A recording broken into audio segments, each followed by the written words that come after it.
Greetings to my 1,700 subscribers. Really appreciate you guys. You guys are the ones that make the channel happen. I haven't made a video in a while, and you can see that this definitely isn't the engine that came out of that Guards Red 911. I got lots of different content coming up on different cars.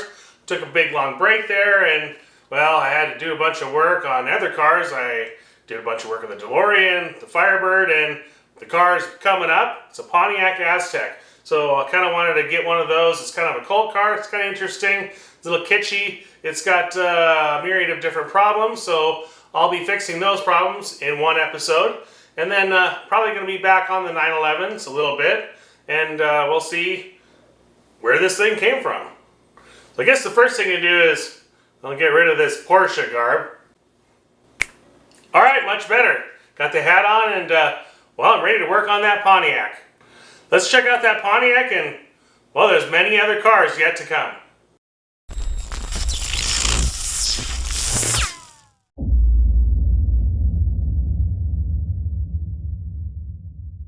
Hey, welcome to Afternoon Garage. So today I'll be working on an 04 Aztek. So this is kind of a weird, quirky Pontiac, and well, let's check it out, get it in the garage, and do a little maintenance on it. It has a 2-inch receiver on the back. This body styling reminiscent of something I remember. Yeah, this car's pretty clean inside. It's got cloth.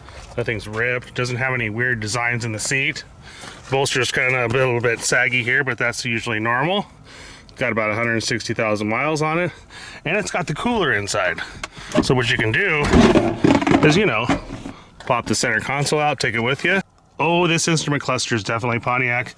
And look at this. It has like early H2 vents in it on both sides. And the stereo is definitely going to have to go, but look at the Pontiac buttons on that too.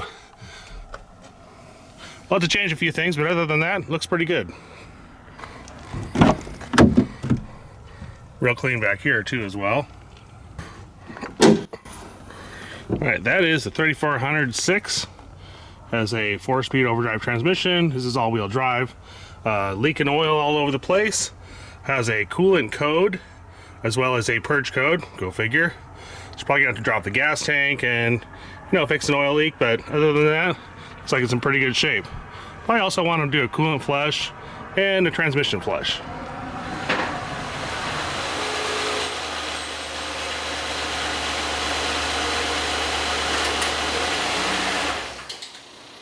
All right, got her on the lift, no problem. You know, this car runs pretty good. I got it from a dealer in my local area, and well, I'm really not going to get into the specifics of what this car is, how it came about, and that kind of thing. And I'm sure there's a lot of research you can do on the internet and find out this is kind of a cult car, and it's particularly hated by the car community and loved by others. And you know what? I think it's kind of cool, and it's Pontiac. So I kind of needed this car to have something reliable to drive around, and reliable it isn't. I gave all the money for this car. In fact, I'm really kind of ashamed on how much I paid for this car. You know, you probably buy one of these, you know, a year or two ago, and probably been half the price I paid. And right now, it looks like all the good ones are being snapped up, and well, I got a crappy one. This car is in terrible shape. This car was, you know, I bought it. The guy said there's no check engine lights on it. It was from a dealer locally, and of course, well, after I got it home, the thing started lighting up like a Christmas tree. Put the code scanner on. It's got lots and lots of problems. It's got wheel sensor problems in the front. It's got vacuum leaks that are actually big enough to where the code scanner will tell you they exist. And it's got a fuel tank pressure problem, you know, which keeps the check engine light on. So that's kind of the purge system. So I'll go over that. But mostly, this thing's puking oil all over the place, all over the front of the motor, and I think it may be the oil filter adapter, but I don't know. There's tons of places where this can leak, including the front main seal, so hopefully I don't have to go into that. But let's get this up in the air and stick a flashlight under there, see what we find. Make a parts list, and get this thing out of here as quick as possible.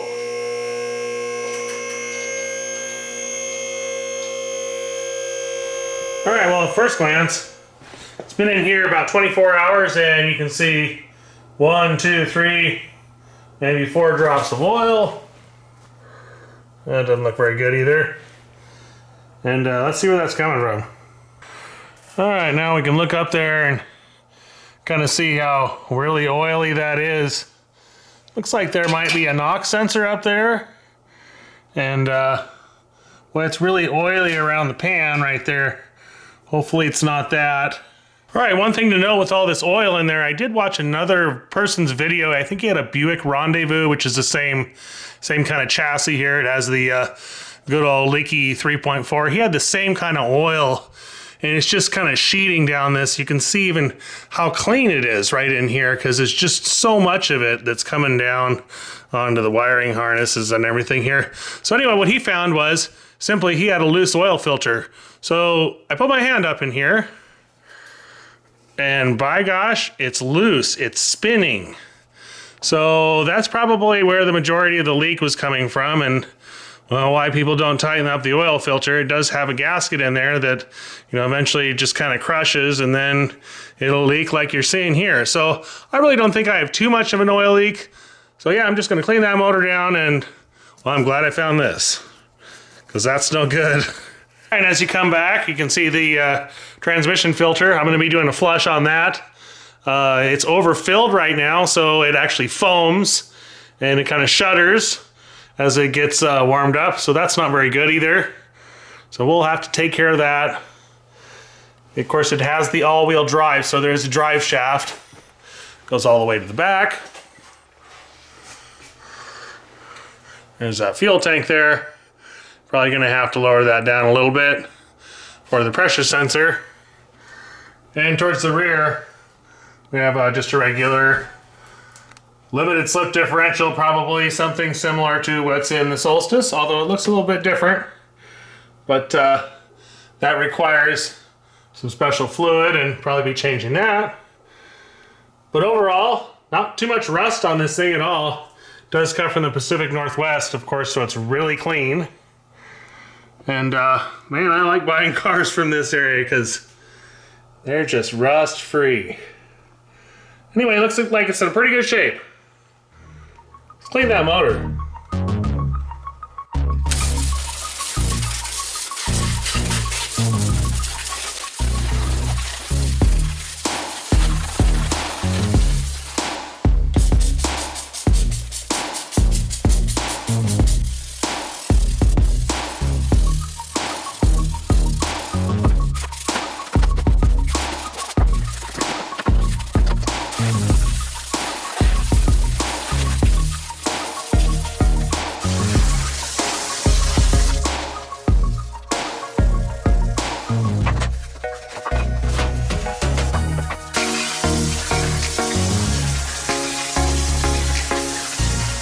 Boy, that was a pretty good find, finding that oil filter loose like that. You know, it's really weird that somebody had a similar video with a similar car with the same problem.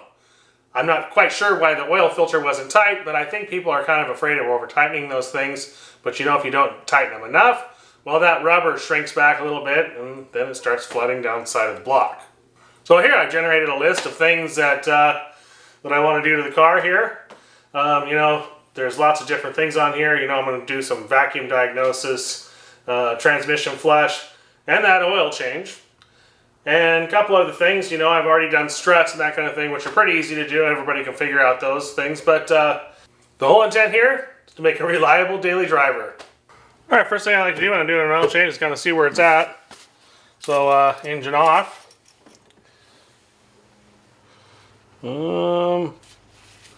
Actually looks pretty full, looks pretty dirty. So what you want to do on these GM vehicles, this is a 4T65E automatic 4-speed. You want to check it while it's running. So, well, let's check it and I'll show you what happens if you don't do that. So the level's way up there. You can kind of see that. And it's supposed to be, well, way down in here. So this is, there we go. This is the add mark right down here. And that's absolute full. So you can see if you check it while the engine's off, well, it's going to be really high. It's going to be somewhere up in this neighborhood. And let's start the car, get it kind of warmed up, and check the level and see where it's at.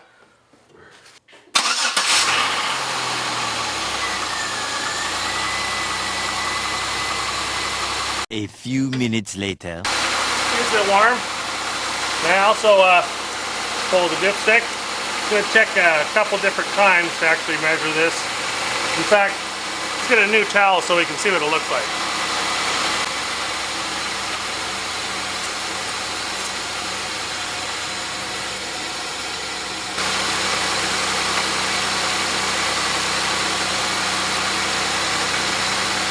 That's right about at the absolute full mark.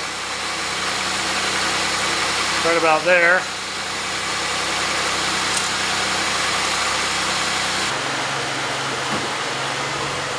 But one thing it had was it had a code for tank pressure sensor.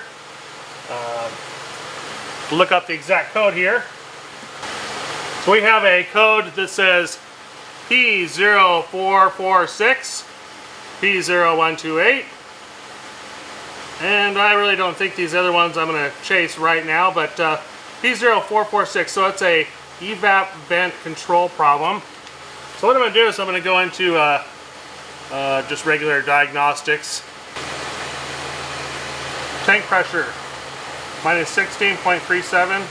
The voltage is 4.82. So I know from experience that anything close to 5 volts, well, that sensor's bad in the tank. So supposed to be around 1.5 to 2 volts when the engine's running and kind of warmed up like this. So yeah, gonna have to drop that fuel tank, change that sensor out. But first I'm gonna plug in the new one, see if it kind of changes this number and see if we get 1.5 volts before I put the tank back. Okay, now we're gonna take this fuel line off to drain the fuel. So here we have 3 lines coming from the fuel tank. There's a supply, a return, and this line here with the port on it is for the purge system. That runs all the way back to the tank and does your purge functions. But the one you're after is the larger diameter one right here on top. This is your supply for the fuel rail. So let's pop this keeper off and put a tool in there. Take that fuel line off.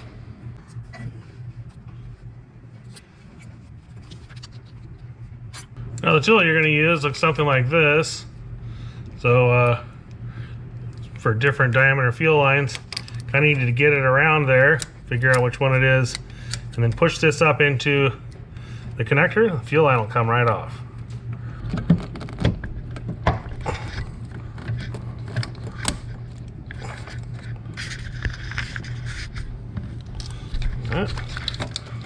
There you go.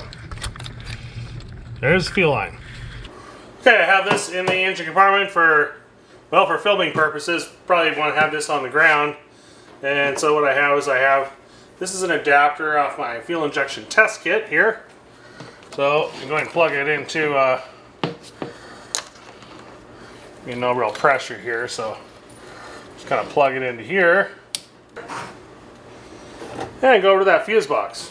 All right, first thing you want to do is locate the fuel pump relay. It'll say right back here. And I know it's that one right there, so this is relay number 50 on this vehicle. And the 2 terminals you want are 87 and 30. So that's for your switched fuel pump. So I have a jumper here. Just kind of plug it in that to those holes there. All you gotta do is keep an eye on this tank. And it's kind of a waiting game. It's not the fastest thing in the world, but well, probably 10 minutes, we'll be done. 20 minutes later. Bring the fuel out, pull the gas tank down, 2 straps. And the tank pressure sensor is right there. So I'll throw a new one in. And now before we put that tank back up in there, we'll see if it fixed the problem.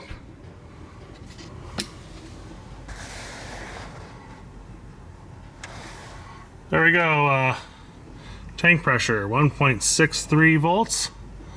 That's pretty good. So here's the pressure in inches or something like that. So that's about right where it's supposed to be, 1.5 to 1.7. Looks pretty good. Put that tank back in. Yeah, this part's a lot of fun. Makes a mess too. I have to drop the driver's side of the engine to get to the transmission solenoids.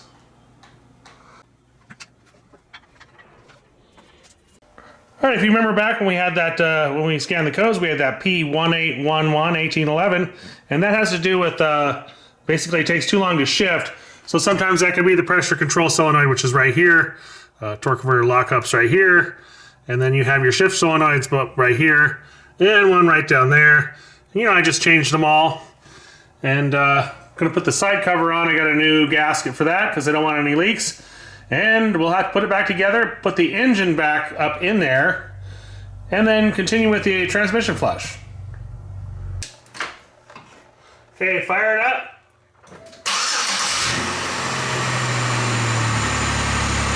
Watch that fluid coming out of there till it goes clear.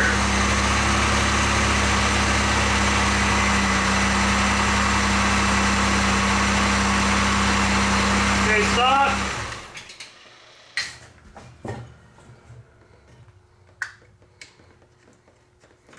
Okay, do it again.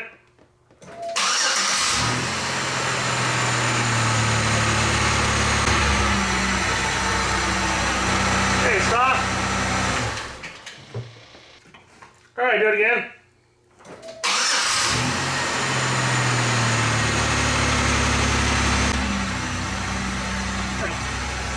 Whoop. Stop. There we go. Nice paint color. Alright, I had a coolant temp sensor code. So I think what I'll do is, well, I have this throttle body off, and I'll just change the thermostat. So get one of these and probably do the temp sensor as well.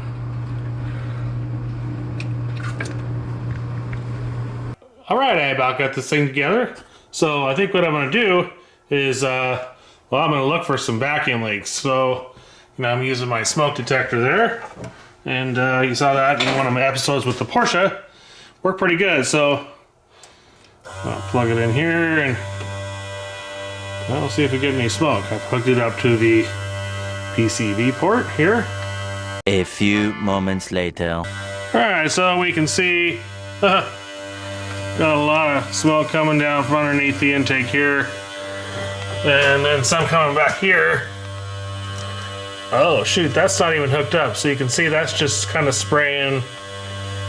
So I don't know really what that's supposed to hook to, but this is the well, the intake manifold pressure sensor. So that's just open. That's not good. And then well, there's smoke down here. I'll tighten these connections up. Alright, so it looks like I need some emissions hoses. I guess that's what you call them.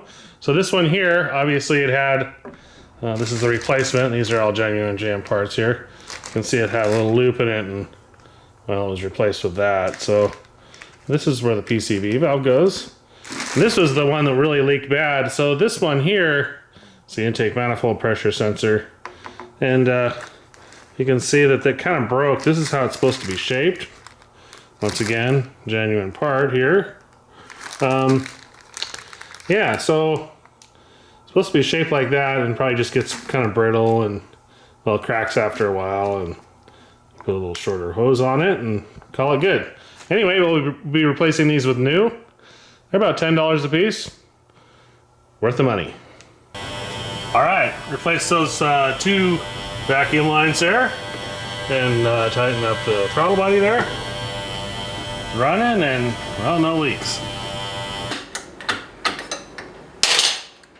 I had a rear wheel bearing noise as well back here, so we're going to change both hubs.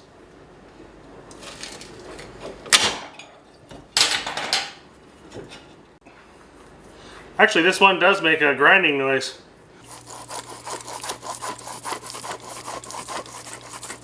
Probably the bad wheel bearing. These are about 40 bucks a pair. Here's something interesting. So when I bought the car, I was in the dealership, and you know, I opened the hood up and had this bungee cord in there, and I was like, well, that's interesting. Does that come factory in there? And the guy actually had me convinced that, you know, it's kind of a rugged vehicle, so they had a spare bungee cord in there. But, you know, upon inspection, I found out, well, the battery's just flopping around in there. And then the whole reason for the bungee cord was to keep the battery from sliding into the pulleys and getting chewed up. So yeah, I was duped there. Never believed that a bungee cord is factory. And well, I'll have to take the battery out, see what's wrong with that tray, because it looks like it's missing the hold down.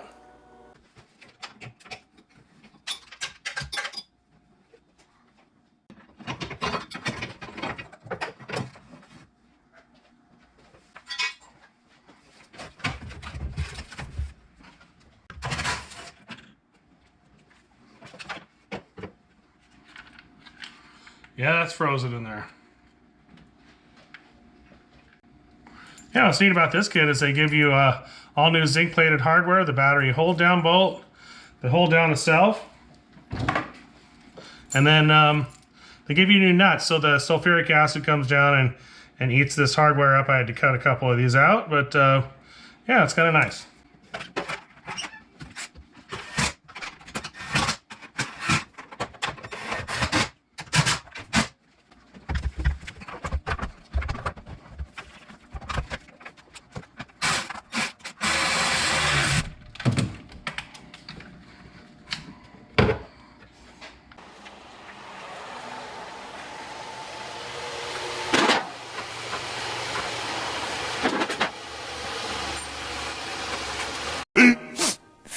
Minutes later.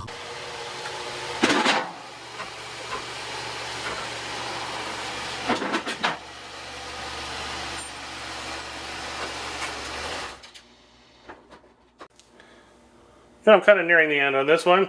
I got that fuel pressure, tank pressure sensor replaced.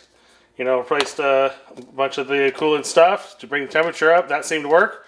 Replaced a bunch of miniature bulbs in there. Of course, did the transmission solenoids, upgraded to LEDs. Found out this was torn, and that stupid battery tray. And the bungee cord. And all these vacuum lines. And the last thing I'm going to do, I'll tell you what, I drove it. And it seems to have this deal that it does, where the transmission kind of slips. Then it goes into a long shift, and I get a P1811. And I'm going to try this product here. This is by Transgo. And what it is basically just kind of replace the springs and the accumulators, you know, to firm up the shifts a little bit. Comes with all this hardware, probably bigger springs. I don't know. We'll get this apart. And actually taking this apart was pretty easy. I had to drop the pan, and let's go look underneath and see what that took to take it off. All right, if you drop the pan, your 1, 2, and 2, 3 accumulator right underneath here. That's your filter. So take the filter off, and there's 4 bolts to take off on this.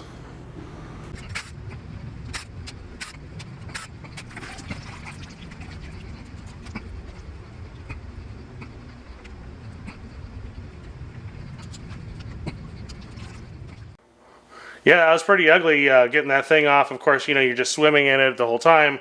And, well, let's get this apart and see what kind of hardware we have that we're going to replace in here. See if we can firm those shifts up a little bit. Get some more life out of that transmission.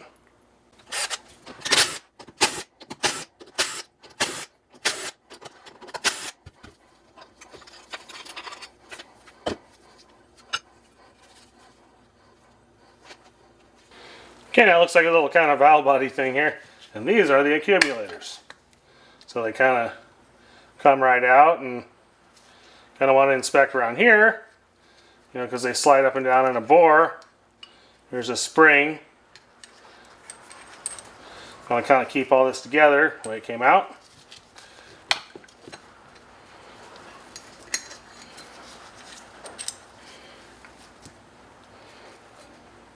And we'll go empty that.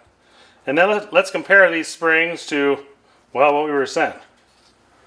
Okay, so we're going to replace the second accumulator, which is this one here. And the third accumulator, which is this here. So we're going to be replacing these springs here. And these are the Transgo springs you get. And boy, look at the size difference. They're, it look like they're about twice as thick. And man, these are really springy and loose, and well, these are real tight. And then you put a secondary spring, and then you put these spacers in here, so kind of have to pay attention to where they go. That one doesn't go up there, but anyway, everything kind of just gets loaded up into this. Close that cover up. Make sure you put the gasket on nice and clean, and don't damage that. Get it up in there, and well, I know this is going to firm up shifts. How much? fix my problem? I don't know. But let's find out. And while you're at it, you want to check out the bore here. You know that this O-ring slides in. Just kind of make sure that there's no nicks and scratches on it. And I wouldn't take anything to this, you know, like any you know, old school brake cylinder bores or anything like that. I would just leave it alone. Just kind of wipe it clean and then put some fresh ATF on there and install it. And don't be too aggressive with this.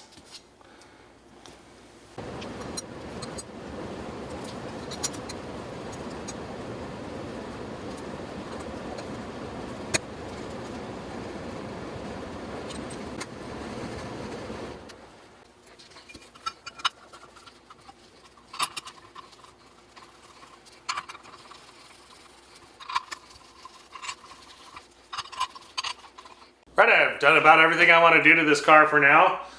Just kind of wanted to kind of show what you got to go through when you buy a used car, especially something like this with 165,000 miles on it or something like that. Boy, it had a lot of problems.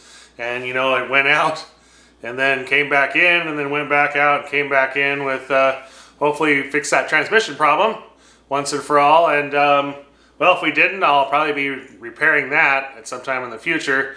Really rather not repair a front wheel drive transmission. There's lots of specialized parts in there that you have to purchase from you know, from some kind of a transmission dealer like AMCO and that kind of thing when you go to change these out. So it can be really expensive. I think a rebuild is, you know, somewhere on the order of $3,000 now. So, you know, putting those springs in there, definitely want to buy yourself a little bit of time anyway. If I can buy like 20,000 miles or something like that, well, it's probably well worth it. So I did lots of things to this. I did some safety things. You know, you had the battery swimming around there, swinging into the pulleys. You know, I did some brakes on here. I did some emission stuff, and well, it should run pretty good now. So next week, we're going to have a different car in here and do some different things. But if you got anything out of this, give me a like and subscribe if you haven't. Thanks for watching.